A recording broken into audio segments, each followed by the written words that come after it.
नमस्कार, मी स्वाती पदार्थ रेसिपीज मराठीमध्ये तुम्हा सर्वांचं अगदी मनापासून स्वागत करते। तुम्हाला फुलगोबी आवडते का?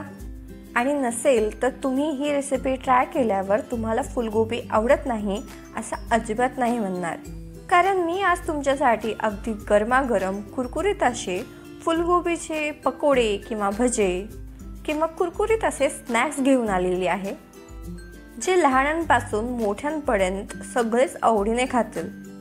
या पकोड्यासोबतच मी अगदी स्पायसी अशी चटणी देखील शेअर करणार आहे, जेणे पकोड्याची टेस्ट आणखी वाढेल।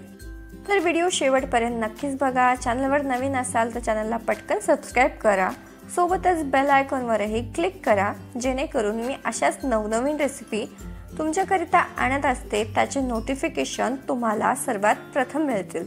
चला तर मग फुलगोबीचे पकोडे, भजे किंवा अगदी क्रिस्पी असे स्नॅक्स बनवायला सुरुवात करूया। फुलगोबी पकोडा बनविण्यासाठी आपल्याला इथे हवी आहे पाव किलो फुलगोबी। फुलगोबी आपल्याला अशीच मोठी मोठी कट करून घ्यायची आहे। या पद्धतीने आपली ही फुलगोबी मोठी मोठी असायला हवी, लहान नकोय। आणि मीठ आणि हळदीच्या पाण्यामध्ये आपल्याला ही फुलगोबी स्वच्छ अशी धुवून घ्यायची आहे। आता मी इथे गॅसवरती एका पातेल्यामध्ये पाणी गरम करत ठेवलंय। पाणी गरम करतानाच आपण यामध्ये चवीप्रमाणे मीठ ॲड करायचं आहे आणि पाण्याला छानपैकी उकळी आणून घ्यायची आहे। पाण्याला एक छान उकळी आली की आपण कापून घेतलेली फुलगोबी यामध्ये घालूया आणि ही फुलगोबी आपल्याला फक्त 2 ते 3 मिनिटे पाण्यामध्ये शिजवून घ्यायची आहे। फुलगोबी जास्त शिजवायची नाही, नाहीतरी ती जास्तच मऊ पडते आणि पकोडे हवे तसे क्रिस्पी होत नाहीत। 2 मिनिटे गरम पाण्यामध्ये फुलगोबी शिजवून झाली की आता आपण हिला काढून घेऊया। शिजवून घेतलेली फुलगोबी मी एका गाळणीवरती काढून घेणार आहे, जेणेकरून फुलगोबीमधील एक्स्ट्राचं पाणी निघून जाईल। आता ही फुलगोबी आपण पूर्णपणे थंड करून घेऊ, किंवा तुम्ही फुलगोबी 5 मिनिटाकरिता फ्रीजमध्ये देखील ठेवू शकता। तोपर्यंत आपण चटणी बनवून घेऊ। त्याकरिता एका मिक्सरच्या भांड्यामध्ये आपल्याला 1 मूठभर स्वच्छ धुतलेला पुदिना घ्यायचा आहे। तिखटासाठी आपण यामध्ये 1 हिरवी मिरची घालणार आहोत। तुम्ही तिखट तुमच्या आवडीप्रमाणे कमी जास्त करू शकता। सोबतच 1 मूठभर आपण बारीक चिरलेली कोथिंबीर देखील घालणार आहोत। एक सुंदर चवीकरिता 4 ते 5 लसणाच्या पाकळ्या यामध्ये घालायच्या आणि सोबतच एक अर्धा इंच आल्याचा तुकडा देखील घालायचा।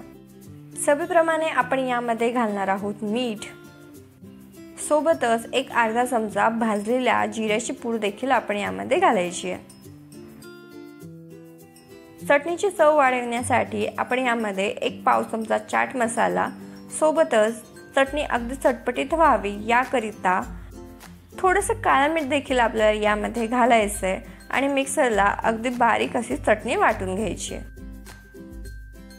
चटणी वाटून झालेली आहे, पण आपल्या चटणीला थोडासा घट्टपणा यावा याकरिता पाव वाटी मी फुटाणा किंवा फुटाण्याची डाळ यामध्ये घातलेली आहे। ही डाळ घालून आपण मिक्सरला अत्यंत बारीक अशी चटणी वाटून घेऊ। इथे तुम्ही बघू शकता, इथे आपली अगदी सुंदर अशी चटपटीत झणझणीत अशी चटणी बनून तयार आहे। आता आपण पकोड्यासाठी लागणारा मसाला बनवून घेऊया। इथे मी 1 खलबत्ता घेतलेला आहे। या खलबत्त्यामध्ये आपल्याला घ्यायची 1 लवंग, 1 चमचाभर घ्यायची आहे कच्ची बडीशेप, 1 चमचाभर आपल्याला घालायचे यात धने आणि सोबतच जाईल 1 चमचाभर पांढरे तीळ। तिखटाकरिता 1 हिरवी मिरची मी तोडून घालणार आहे। सोबतच पकोड्यांमध्ये अगदी सुंदर फ्लेवर यावा याकरिता पाव चमचा कसुरी मेथी आपल्याला यामध्ये घालायची आहे। आता खलबत्त्यामध्ये हे सर्व साहित्य आपण जाडसर असे वाटून घेऊया। 2 मिनिटांमध्ये इथे हा आपला अगदी खमंग असा खडा मसाला वाटून तयार आहे। हा ताजा मसाला वापरून जेव्हा आपण फुलगोबीचे पकोडे बनवू तर त्याची चव अगदी अप्रतिम येते।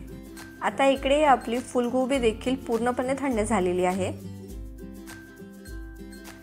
इथे आपण सर्वप्रथम 1 चमचाभर आलं आणि लसणाची पेस्ट घालूया आणि आपण जो खडा मसाला वाटून घेतलेला होता तो देखील यामध्ये घालूया। सर्व खडा मसाला मी यामध्ये घातलेला आहे। आता सर्व जिन्नस आपल्याला हाताने किंवा या पद्धतीने असे मिक्स करून घ्यायचे आहेत, जेणेकरून फुलगोबीला सर्व साइडने हा मसाला लागेल। मसाले छान मिक्स झाले की यामध्ये आपण दुसरे काही मसाले घालू। सर्वप्रथम पाव चमचा लाल मिरची पावडर, पाव चमचा घालायची आहे हळद, मीठ, एक पाव चमचा आपल्याला यामध्ये जिरेपूड घालायची आहे आणि सर्व साहित्य आपण व्हिडिओमध्ये दाखवल्याप्रमाणे सुंदर असे एकजीव करून घेऊ।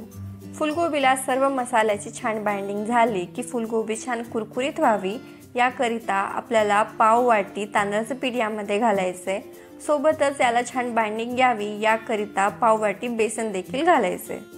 फुलगोबीला छान बाइंडिंग यावी याकरिता थोडंसं पाणी आपल्याला यामध्ये घालायचे, सोबतच घालणार आहोत थोडीशी बारीक चिरलेली कोथिंबीर आणि हाताने अगदी छान पद्धतीने आपण सर्व साहित्य एकजीव करून घेऊ। आपल्याला लागेल तसं पाणी आपण यामध्ये ॲड करू शकता, पण अगदी थोडंसं पाणी घालून आपल्याला फुलगोबी कोट करून घ्यायची आहे। पकोडे तळण्यासाठी इथे मी तेल छानपैकी गरम करून घेतलंय। अगदी व्यवस्थित असं तेल गरम झालं की यामध्ये आपल्याला एक एक करून फुलगोबी सोडून घ्यायची आहे। सुरुवातीला फुलगोबी वरतून सेट व्हावी याकरिता आपण गॅस मोठा ठेवू आणि एकदा सर्व फुलगोबी तेलामध्ये सोडून झाली की गॅस मीडियम करायचा आणि मीडियम गॅसवर फुलगोबी सर्व बाजूने आपल्याला सुंदर अशी तळून घ्यायची आहे। फुलगोबी तेलामध्ये हलकीशी सेट झाल्यावरच आपल्याला हलवायचे, जेणेकरून त्यामधला मसाला निघणार नाही आणि फुलगोबी आपल्याला 5 ते 6 मिनिटे अगदी व्यवस्थित अशी मंद आचेवर तळून घ्यायची आहे। 5 ते 6 मिनिटांमध्ये आपली ही फुलगोबी सर्व बाजूने अगदी व्यवस्थित अशी तळून होते आणि रंगही सुरेख येतो, तुम्ही पाहू शकता। याच पद्धतीने आपण या फुलगोबीचे अगदी कुरकुरीत असे पकोडे तळून घेऊया। या पद्धतीने बनवलेले फुलगोबीचे पकोडे अगदी कुरकुरीत होतात आणि आपण बनवलेल्या चटणीसोबत तर अप्रतिम लागतात। तर या पद्धतीने तुम्ही फुलगोबीचे पकोडे एकदा नक्कीच करून बघा आणि कसे झाले कमेंट बॉक्सद्वारे आम्हाला कळवा।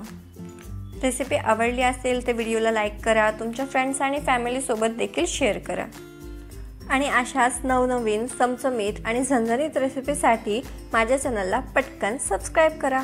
लवकरच भेटू अशाच एका नवीन रेसिपीसोबत।